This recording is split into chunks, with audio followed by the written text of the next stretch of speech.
It's the 13th today. Let's have a look at the calendar and see what our reading is today. Here we are, the 13th.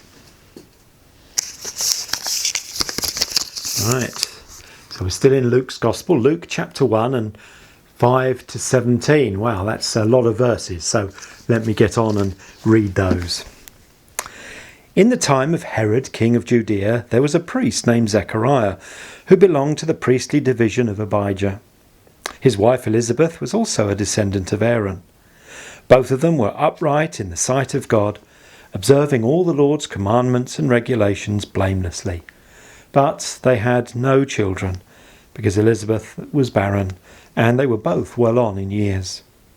Once, when Zechariah's division was on duty, and he was serving as priest before God, he was chosen by lot, according to the custom of the priesthood, to go into the temple of the Lord and burn incense.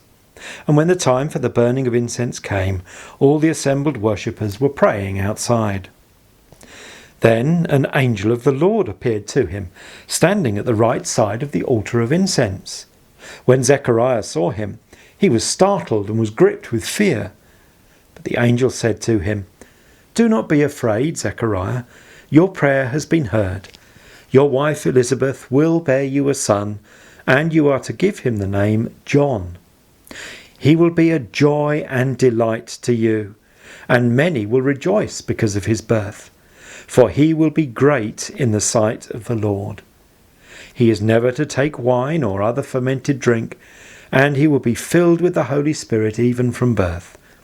Many of the people of Israel will he bring back to the Lord their God, and he will go on before the Lord in the spirit and power of Elijah, to turn the hearts of the fathers to their children, and the disobedient to the wisdom of the righteous, to make ready a people prepared for the Lord."